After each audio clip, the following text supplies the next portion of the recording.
What up, Mini family? It feels good to finally be back. In this video, I'm gonna show you how I transformed my basement into the ultimate hobby studio. I decided to focus on the essentials first. Because of that, I began in the painting area with a step that might earn me a bit of bad luck. I'm about to potentially upset many of you.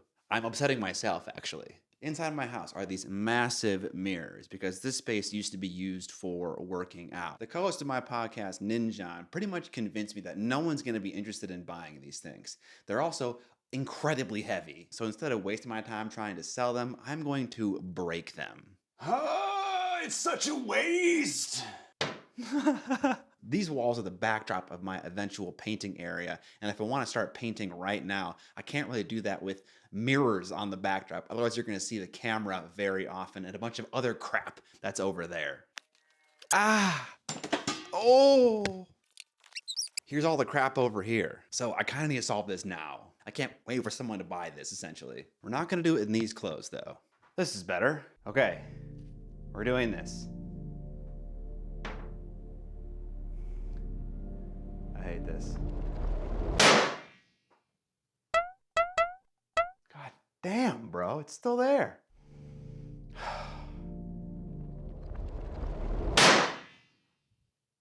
What the heck? Okay, new plan. I'm gonna try to figure out how to take it off the wall.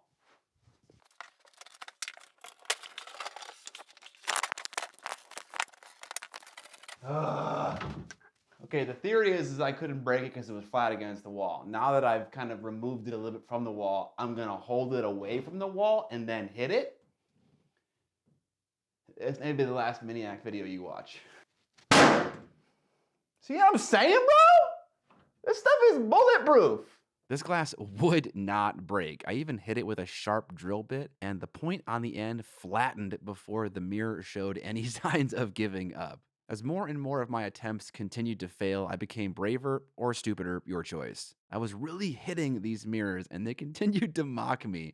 Finally, I was able to figure out how to take the mirrors off the wall with a bit of prying.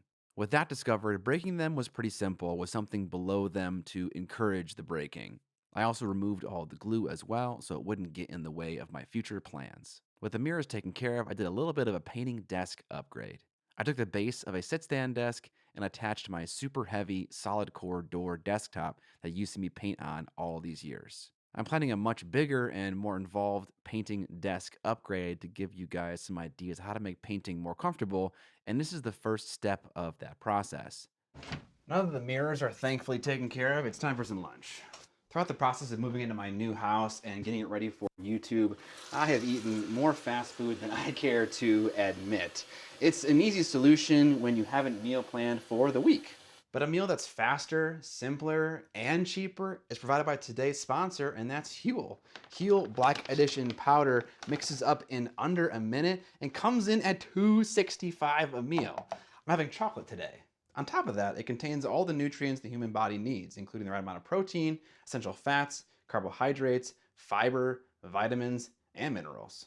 On top of that, there's also Huel Daily Greens ready to drink. As a child of the 90s, I am addicted to fruity, bubbly drinks in a can. I'm sipping on one most hours of the day. So something like this that's tart and carbonated is definitely speaking to me on a spiritual level. Blueberry, lemon, and thyme, yes please. There's no mixing, there's no mess, and it contains 42 vitamins, minerals, and superfoods. If you want to try out Huel for yourself, you can do so by visiting the link in the video description. And using my coupon code Miniac15 gets you 15% off a minimum purchase of $75 or more.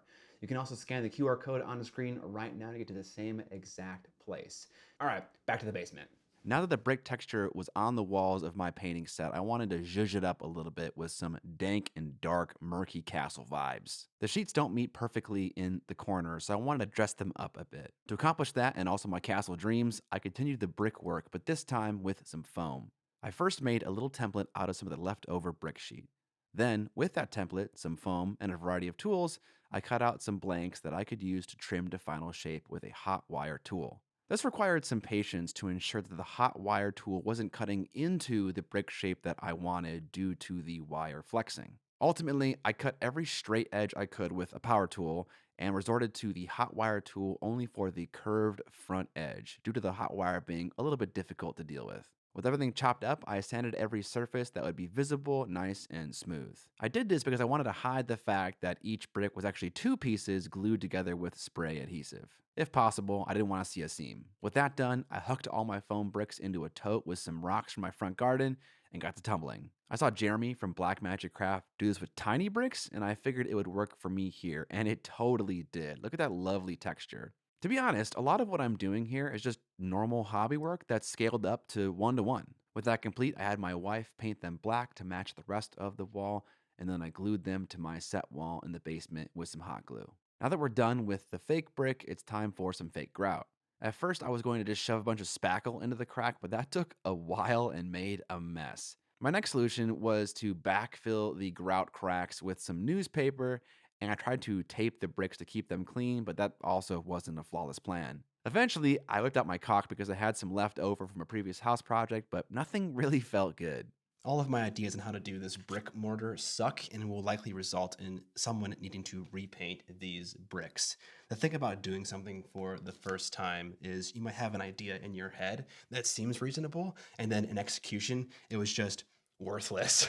Now that I'm doing this, a much more obvious way to do this would be to just cut a smaller, thinner piece of pink foam that I paint the color of the grout and use as a spacer in between each one of these bricks. Way cleaner and way easier to do. Well, it doesn't look totally awful, and that is good because it took forever to get to this stage, and I still have so much more work to do. At a certain point while I was sanding away at pink foam bricks, I had the realization that this work is for the backdrop of my videos. Maybe I'm spending too long on this. Anyways, now that I'm at this stage, I want to move on to something else so I can feel like I'm being more productive than just working on a wall for a week straight. The solution I'm using to rig up all of my lights and cameras is the same as it's been the last two places I've worked, but I realized that I haven't ever shown the whole process. Let's fix that. Step 1 is to find the ceiling joists to pre-drill some holes for some massive lag screws that will keep these steel tech fittings in place. If you're in the EU, check out the company Key, that's Kee, for a cheaper alternative. With the fittings attached to the wall in the right place, I cut some pipe down to size. I took this stuff from my previous office, and because I had a drop ceiling there, these pipes were much longer than I needed them to be. With the little legs chopped down to size and cleaned up, I could install them. Then, with my wife's help, we installed the rest of the rig, which took a bit of work to jostle everything into place. You can see, despite my early celebration in this shot, that everything wasn't fully seated yet. With that done, it's back to the backdrop, but this time I have some help. With the skills of my carpenter friend Nathan, we fit my kitchen drawers into place nicely. It may seem like we're doing weird patchwork things, but my goal for this set was largely to use stuff that I already had. This was a great limitation to focus my brain on the task instead of getting lost in the sauce of possibility, which is really easy to do when you have a blank space that you're responsible for setting up. If something isn't operating well, causing my work to be inefficient, I have no one to blame but myself. And that kind of pressure often leads to analysis paralysis, so limitations are a good and wanted thing. The drawers didn't fit into the space perfectly, so we created decorative wings that matched the countertop to span the gap. There was still a bit of a gap, however, that we fitted with an MDF backer. The intent is to pump up the castle vibes yet again with some more foam masonry. I installed some foam pieces in place to make sure that the fit was right and then got on to tracing lines and carving. The goal with these pieces is to make a pillar flanking either side of my set. I found that the best tool for carving foam in this way was the ceramic grinding bit on my Dremel. With that and a little bit of sanding, I had a pretty convincing stone brick look. Lastly, inspired by Zorp, one of my favorite terrain hobby channels, I used Bricky and Foily to add some small and large wear to the bricks. With the shaping done, I did a lot of painting various grays mixed with Mod Podge to get a varied look that toughened up the foam a bit. With the painting all done, I hit it with a black-brown acrylic water-based wash that I sponged up with a paper towel. The purpose of this step isn't to darken the recesses like a normal wash for our hobby does, but rather to make the brick look more distressed and dirty. This is often a strategy used in prop making for that same purpose. Next up, more weathering. I had some cans of dirty down weathering that I designed for scale model buildings, but I thought this was the perfect thing to test it on. I grabbed 3 leftover bricks from my earlier project and gave it a test. And honestly, I couldn't really see enough of an effect to justify this step on a background element on my set. I bet lighter colors would cause the effect to be much more pronounced. Next up, some dry brushing to bring out the texture, but more so to make the bricks look dusty and dry. Finally, I added a little bit of moss in the cracks and installed these fake pillars in place. And with a sufficiently vampiric goblet placed on top of each one, I think they look pretty awesome. The wall is nearing completion, but let's jump over to a different project. Another essential part of a painting studio for me to make the kinds of videos that I like is an area for shooting sexy B-roll with a big paper backdrop and lots of room to maneuver. This process was very similar to the ceiling rig from before. Find the ceiling joists and drill some big lag screws through the bracket that holds up my paper rolls into said joists. I just have to make sure I install the bracket so the paper clears this bump out on the wall and, well, looks like I failed that mission. Time to do it all over again, but 1 inch further away from the wall.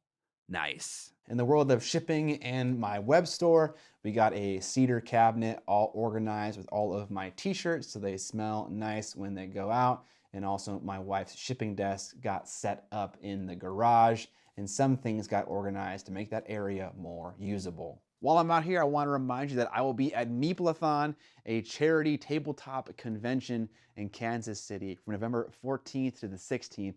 Me and Amber will be running a booth out in the vendor hall, selling some of the stuff you can find on my website at a reduced cost.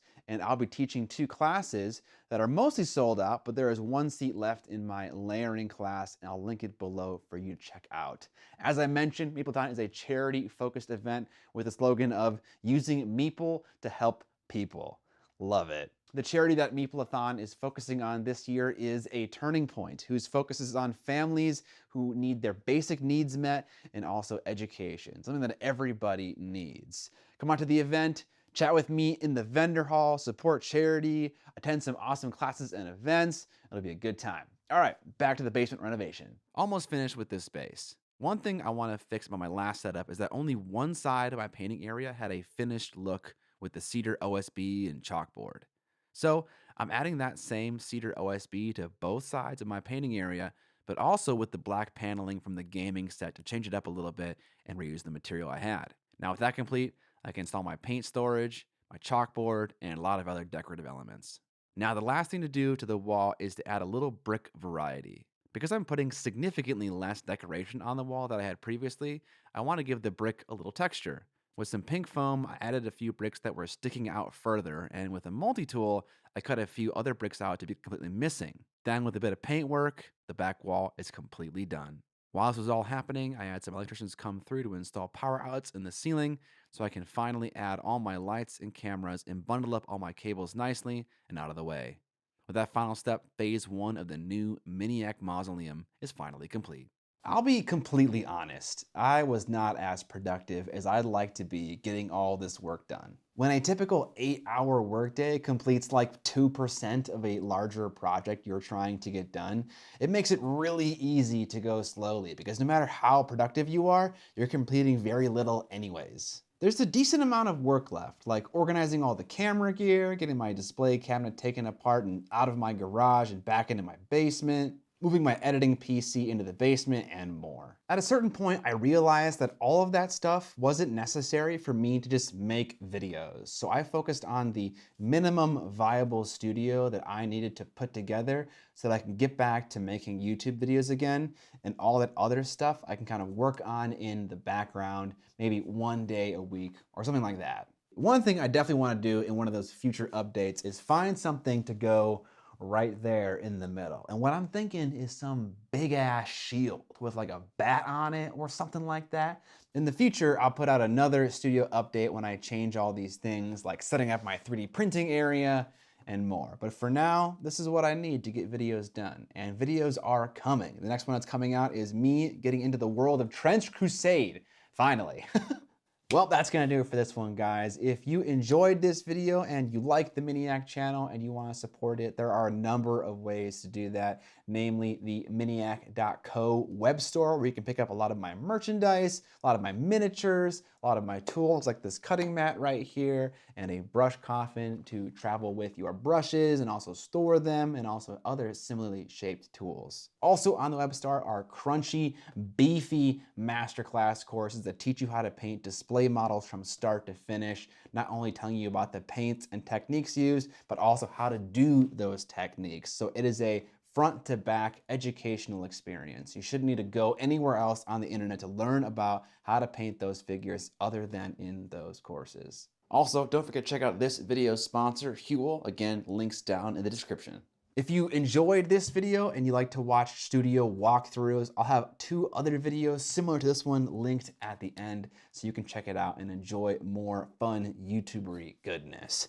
Subscribe or die! And most importantly, don't forget to...